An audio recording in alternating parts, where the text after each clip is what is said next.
Sanay sa harassment at pagbabanta. Yung latest nga po, nag-joke na naman ng ipapatay yung 15 mga senador. Kaya yung ating Pangulong Bongbong Marcos doon sa Pasay, sa proclamation rally, chinik niya muna before na nagpatuloy sa kanyang mensahe. Itsikong muna niya kung ilan kayo dyan, kung 12 pa, baka niya nasabugan na ng Granada. Kinasuhan po ni General Torre. You see? Kaya ito mga statement ninyong harassment, wala man yan. Never na may records ng harassment po ang ating Pangulong Bongbong Marcos. Napakabait po ng ating Pangulo. Kahit pinagbantaan ang pinagbantaan, wala ka pa ring maririnig na masasamang salita. Hindi po siya nagmumura. Kumbaga nag-react siya, level lang po yung kanyang reaksyon. Tama lang, desente yung mga pananalita. Dati yung kanyang anak na si Sandro, nagtaka pa niya kayo kung bakit ako yung unang pumirma.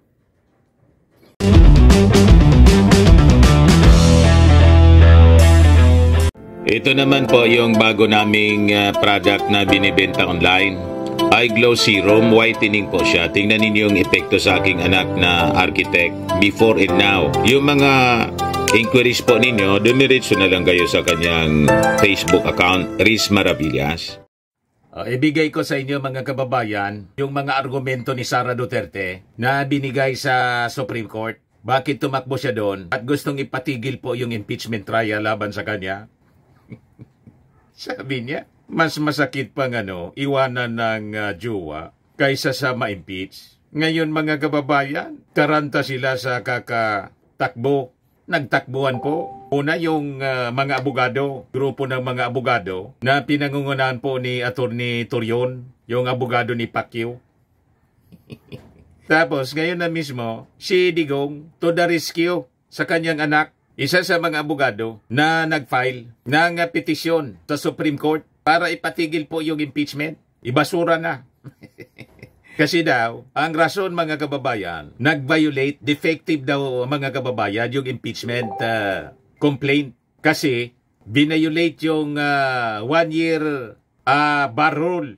Sabi ko nga mga kababayan, ang defective po yung mag-ama. Defective yung pag-ugali. Kung hindi sana sila defective sa kanilang pag-ugali, official ka ng bayan, si Sara Duterte, Vice Presidente, pagbantaan mo yung ating Pangulo, publicly, no joke, kung hindi defective ang utak.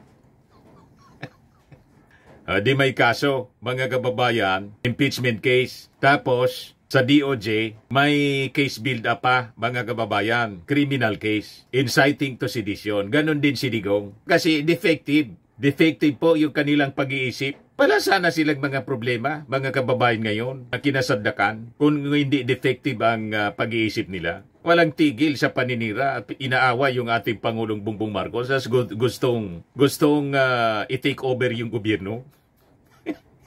Di ba? O ngayon, sinasabi nila defective. Ito ngayon, mga kababayan, ang sabi dito sa report ng Inquirer, Sara's argument, House impeachment invalid niya dahil sa pag-violate ng 1-year bar rule.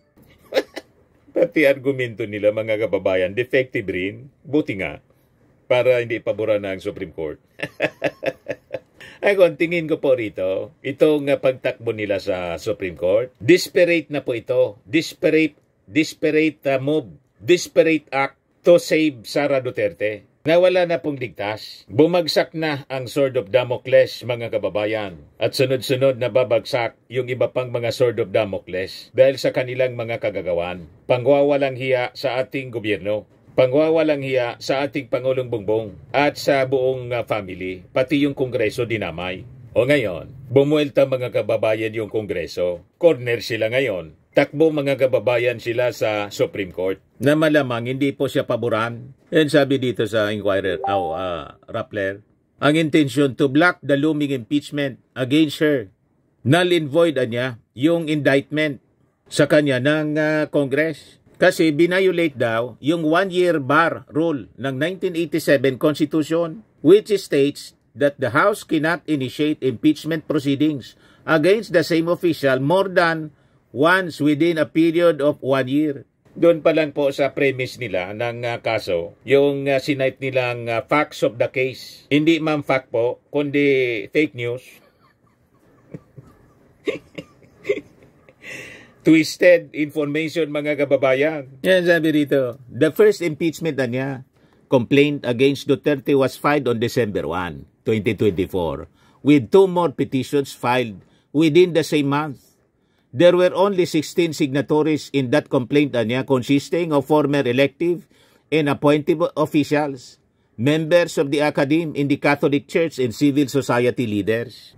They argued that the House rules niya dictate that the House Secretary General must immediately refer the verified impeachment complaint to the Speaker, who shall include it in the order of business in the plenary within 10 session days per the Constitution. Kini-question nila yung proseso. They're actually buying time siguro. Yun ang intensyon nila. Just to delay the impeachment. The impeachment trial. Hoping na yung Supreme Court papaboran sila. And yung prayer nila, mga kababayan, ibasura ng tuluyan. Mag-intervene yung Supreme Court, ibasura yung impeachment. Malabo pa sa malabo pa sa sabaw ng pusit. Sabi nga natin, yung sole authority po na sagawa ng impeachment trial at mag-initiate ng impeachment, nandun sa Congress, the House of Representatives. Then yung impeachment trial, sole authority din, sole power ng Senado. Yan ang paliwanag po ng mga abogadong di kampanaryo na hindi twisted yung kanilang paniwala. Nandun sa totoo, mga kababayan, na interpretation of the law. So sabi po sa petition, Secretary General Reginald Velasco Anya, however, did not do that, even when he admitted on January 10, 2025, that the complaints have been verified and were ready to be for transmittal to Speaker Martin Romualdez. He held on to the petitions. Pinigil. He said this was to heed some lawmakers' request to delay the submission of the petition as they were mulling over the filing of a fourth impeachment complaint. Velasco supposedly wanted to forward all the petitions at once to Romualdez office for consolidation. Tama naman po yung mga aksyon kasi paano marami yung nag-file, di ba? Alam nga naman, kada pag-submit ng impeachment complaint, verified, itatransmit na agad. So, ginawa lang yung tamang sistema. Lalo't ang pag-aaralan ng mga congressmen, medyo anya malabo itong mga naunang impeachment complaint. Dapat niya, ayusin natin. Ayun na nga po, yung fourth impeachment. Yun ang in-endorse ng napakaraming mga congressmen. Dahil sa signature na more than 1/3 ng members, yung requirement po, 103 man lang na signature, hindi na kailangang dumaan pa sa hearing ng Committee on Justice. Ilumampas pa po, 215 yung unang nagpirma at may humabol pa.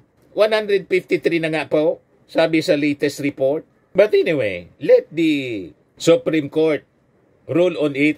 Para po malinaw ang lahat. Ayos lang yan. Sabi ng argumento ni Sara, had the 3 complaints been forwarded to the Speaker's office ahead of the 4th complaint, the House would have been forced, as required by the Constitution, to refer them to the Committee on Justice. Once a complaint is referred to the said panel, no more complaints would have been entertained for the next year, as it would have gone against the 1-year bar rule. The first 3 complaints never passed through the Justice Committee because of what Secretary General Velasco did. So these petitions were not considered initiated. So why is Duterte invoking the 1-year bar rule? Ang argumento, mga kababayan, ng kampo ni Duterte that Velasco did not endorse the complaints to Romualdez to give the House more time to gather signatures in support of Duterte's impeachment, which finally took place on February 5, the last day of plenary session in the House, before it went to a 3-month break and 2 months after the first complaint against Duterte was filed. Yan man ang diferensya doon na nag-gather ng signature. Parte yun ng normal operations. Siyempre, mag-gather ka ng pirma ng kung sinong mag-endorse. Alangan man hindi, May requirement po. Tama. At may shortcut, may long procedure na dadaan pa sa malinaw yung mga paliwanag, dadaan pa sa Committee on Justice, may shortcut. Kailangan lang na i-gather yung pirma, enough signatures. More than enough na nga po. So ano ang diferensya? Ang defect po sa inyo.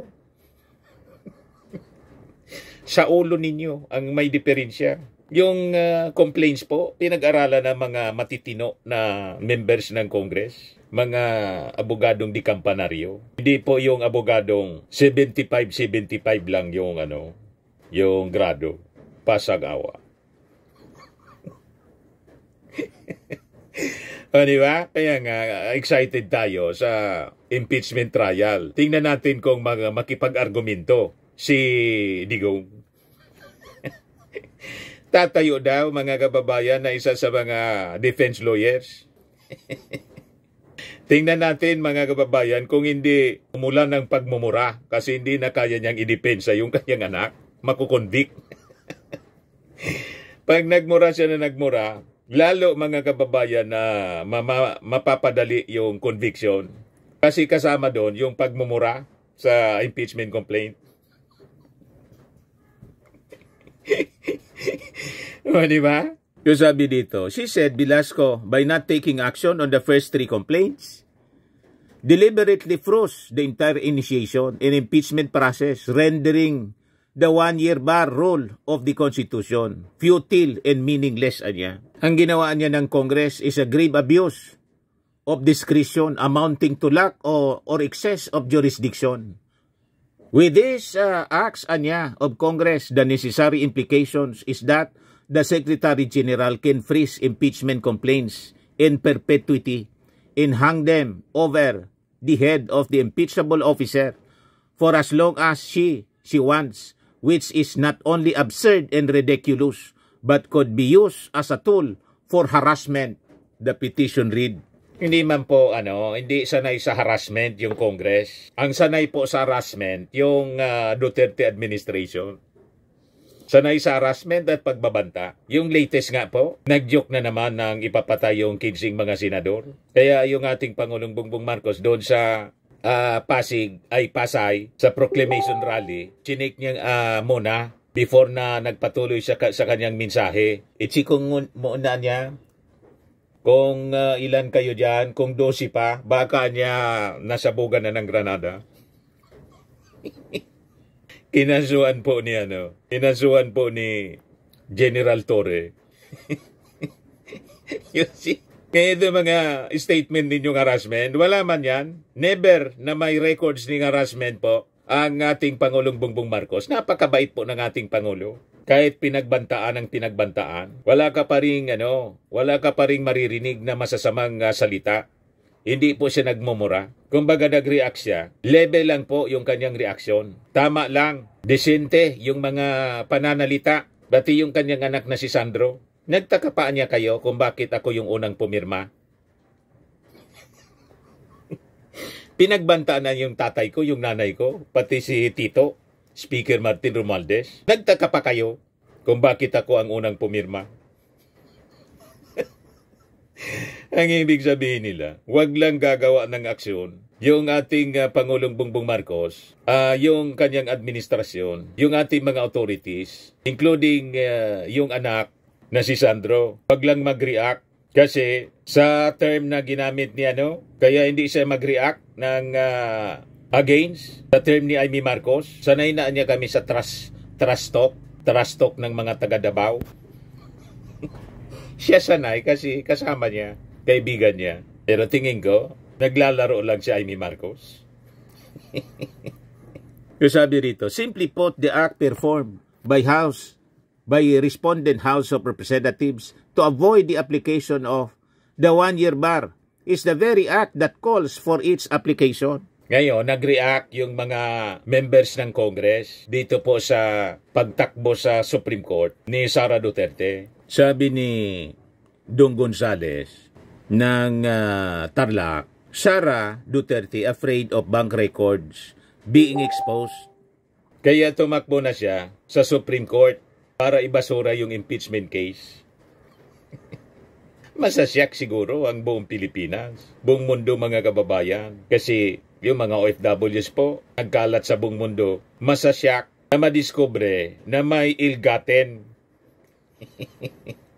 Di ba? Hindi tulad ng ating Pangulong Bongbong Marcos, yung pamilya Marcos. Sunod-sunod yung pagbasura sa mga kasong ill-gotten. Wala man kasi pong katotohanan. May latest ngayon, galing sa Sandigan Bayan. Ayan po, sabi ni Benji Contreras, iyak na naman ang mga anti-Marcos sa pagbasura ng civil case laban kay dating Pangulong Ferdinand Dralin Marcos at First Lady ng Sandigan Bayan. No? Sandigan junks another wealth case versus Marcoses. The Sandigan Bayan has dismissed another civil suit against the latest strongman Ferdinand Marcos Sr. and his widow, former First Lady Imelda Marcos, due to the failure of the Presidential Commission on Good Government to prosecute the case for nearly 4 decades. In a 12-page resolution promulgated February 18, the court's second division junked the PCGG's claim for actual moral, temperate, and nominal and exemplary damages, as well as the attorney's fees against the Marcos spouses in relation to civil case 0032. Yan po. Sabi diyan, civil case 0032 was part of the wealth forfeiture case which the PCGG filed against the Marcos spouses and their alleged cronies in 1987, a year after the ousting of Marcos Sr. through the People Power Revolt. The case seeks to recover billions of pesos worth of wealth allegedly amassed illegally by the Marcos spouses and their cronies during martial law. The suit was later subdivided by the Sandigan Bayan into 43 cases. Civil case 002 in particular stemmed from the supposed illegal amassing of luxury vehicles by Fernando Timbol, then photographer of Marcos Sr.'s mother, Josefa Dralin Marcos, during martial law. The PCGG argued that Timbol used his connection with the Marcos family to amass $125,403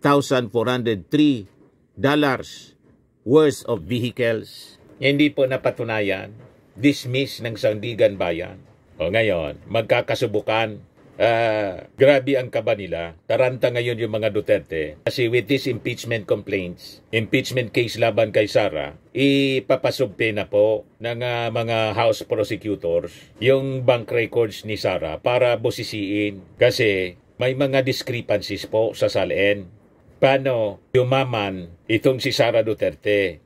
Yung sweldo po ng mayor, vice mayor, mayor, ngayon vice president, malabo na maging multimillionaire.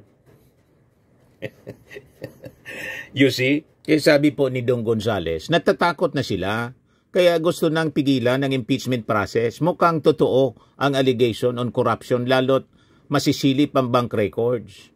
BP Duterte's petition is nothing more than a desperate attempt to evade accountability, sabi po niya. Gonzales also stressed that Constitution is clear. The Constitution is clear. Impeachment is the sole prerogative of Congress. Sabi naman po ni Deputy Speaker and Quezon Representative David Suarez that the House of Representatives has followed the legal process. In Duterte's petition sets a dangerous precedent of judicial overreach into a purely constitutional process, anya.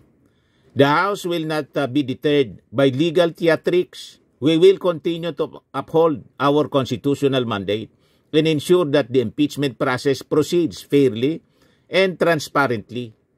Suarez added that Duterte's legal moves reeks of panic and blatant effort to undermine the impeachment process even before it formally begins.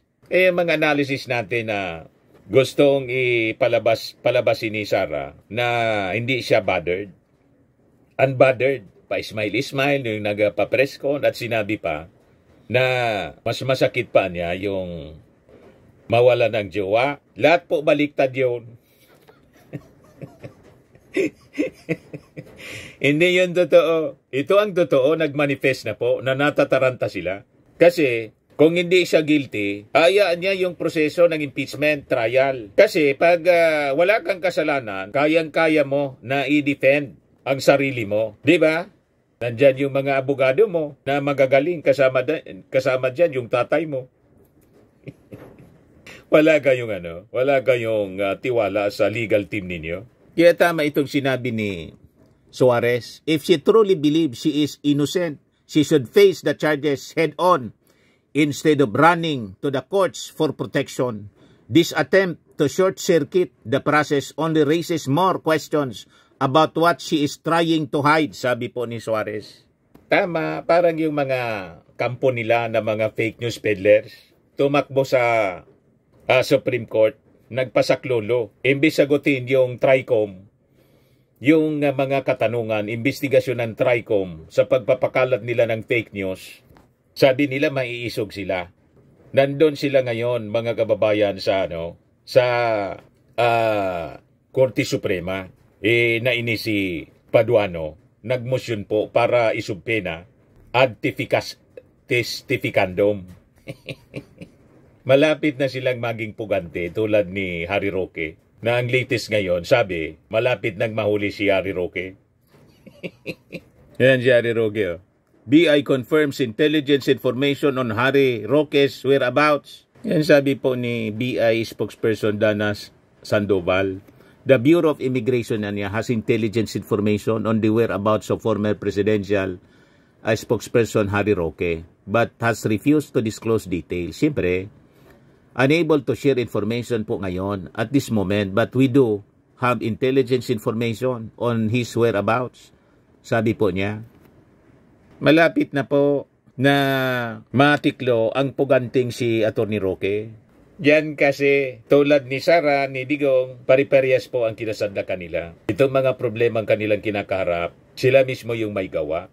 Tama pa? At yung sarili nila yung dapat na nasisihin. Walang iba. Balik tayo kay Gonzales at Suarez. Yan sabi po ni Gonzales. The Constitution is clear, impeachment is the sole prerogative of Congress. Natatakot na sila kaya gusto nang pigilan ang impeachment process. Mukhang totoo ang allegations on corruption, lalo't masisilip ang bank records. Sabi man ni Suarez, if she truly believes that she is innocent, she should face the charges head-on instead of running to the courts for protection. This attempt to short-circuit the process only raises more questions about what she is trying to hide. Correct na correct po. O ngayon, pakinggan natin itong interview po ng One News kay isa sa mga prosecutors din, House prosecutors, si Congresswoman Jinky Beatrix Luistro ng Batangas. Yan po yung interview sa kanya last night. Okay, let me discuss about the salient documents they mentioned in the petition for issuance of temporary restraining order and permanent injunction, okay? First, ang sabi po nila, we did not follow the rules on verification. It is clear in our Constitution that the Congress promulgate its own rules on impeachment. And to be precise, we word for word the rules of the 19th Congress of the Philippines in as far as the verification is concerned. Second, they also made mention that the verification was only inserted days after the filing in the Senate. Hindi po ito totoo. As a matter of fact, during the caucus, which is the same time when the 215 members of the House affixed their signatures, verification page is already incorporated in the complaint. As a matter of fact, it was on the same date. It was on the same occasion kung saan nanumpa po ang ating mga kongresista kaugnay ng verification na kinakailangan dito sa impeachment complaint na ito. Kaya malabo po, malamang sa malamang, pulutin po sa basurahan yung petisyon ni Sara. Yan ang sabi ni Jinky Luistro. Ituloy natin yung kanyang sinasabi. The members of the House were not able to study carefully the article. Let us all be reminded, most of the grounds, the subject matter po ng investigation in the Quadcom and even in the Committee on Good Government. I wish to share that as early as last year, when the 3 impeachment complaints were filed, nagkaroon na po ng individual evaluation ang ating mga kongs. And it was because of the intercession of the political parties that made us came up with this 4th impeachment complaint to be able to catch up with the limited number of sessions that were remaining, saving the impeachment process from the alleged 1-year prescription period. No? And 4th, ang sabi po nila, the Vice President was denied due process. And we beg to disagree.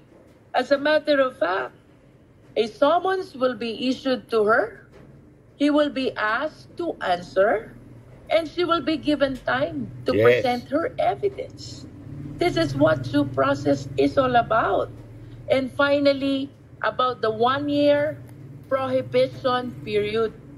Ang sabi yung impeachment process mismo po, yun ang due process para kay yung impeachment trial. Hindi tulad ng AGK, walang due process talaga yun kasi sentensyado na. Death sentence kaagad. Pero si Sara, mga kababayan, may due process. Bakit po? Binibigyan siya ng pagkakataon, paliwanag niya yung mga kinasangkutan niyang problema, yung articles of impeachment. At pag hindi napatunayan, mga kababayan, yung kanyang pagkakasala, as stated sa articles of impeachment, acquittal po yung magiging judgment ng mga senator judges. O diba? Tuloy ang kanyang pagkandidato sa 2028. But anyway, malabo po na manalo siya. Kahit halimbawa ma-acquit siya, mga kababayan, kasi 18% na lang po, 3 years. Before the 2028 election, 18% na lang ang supporter ng mga Duterte. 36% ang sa Marcos. Yan po ang report ng GMA. Sa report po ng sa ginawang survey ng UCTA, 36% of Pinoy support Marcos. 18% for Dutertes. Yan kahapon, February 19. Malabo po na manalo pa si Sara kahit ma-acquit. Pero malabo din po na ma-acquit. You see? Sige lang ang silpi. Dapat talaga ma-impeach, matanggal po. Sayang yung sweldo. Sayang pa sweldo, mga kababayan. Ituloy natin yung paliwanag ni Congresswoman Luistro. Unang batas, punishment only, every year. Not made mention that it should be resolved within the same year. In other words, in our humble opinion, yun pong final namin, or even if we consider the first 3 impeachment complaints, although hindi naman po ito na-refer ng Office of the Secretary General, if we will be referring to the first 3 impeachment complaints, the 1-year prohibition will apply until November of 2025. But if we will be referring to the 4th impeachment complaint, which I believe is a consolidation of the 3 impeachment complaints, the prohibition period will take effect in February of 2026. 1 year pa po, 2026 pa. Yung pong sinasabing 1-year prohibition period, it means 1 year from the date of filing. It does not mean within the year the same was filed. Congresswoman, Yes, ma'am? Kaya malabo po na paboran ng Supreme Court yung petition po ni Sara na siguro nag-advise sa kanya yung 75-75 na abogado. Ikumpara mo naman po sa brilliant na abogado na si Jinky Luistro. Malabo po na manalo sa argumento sa Supreme Court. Lalo na po sa impeachment trial. Bagang marinig lang natin yung pagmumura ni Digong at magwala yung microphone, mga kababayan, ibato sa sa mga House prosecutors. Tulad ng nangyari sa Quadcom po, umagilap ng microphone si si Digong, gustong hampasin si Trillanes. Ayan po yung mga latest na balita ngayon. At itong ating programa mga kababayan, atid sa inyo nitong ating mga sponsors. Fairmax, Firming and Lifting Cream. Pinapay po sa mga pulses in affected area. Mainam po ito sa mga pains at paninigas ng mga kaso-kasuan. Ito sa mukha naman yung application, anti-aging, Automax po siya. Ito ay Glow 60 mga kababayan. Whitening po siya. Made in South Korea. Ito naman po, Ningxia Red Mix Fruit Drink. Gawa po siya sa goji berry. May anti-cancer properties po siya. At sa mga nagana po ng malinis and spacious fitness gym, pumunta lang po kayo sa aming Colossal Fitness Gym. May Grab Car Rental din po kami. At bills payment po sa aming office. At saka sa mga mahilig po sa mga imported bags, manood po kayo sa live selling ni Madam Aileen Rosales sa kanyang Aileen Closet po. Pati mga shoes, ito yung kanya po. Ito yung kanyang page. Kita ninyo, napakagandang mga online selling po siya. Si Madam Aileen Rosales.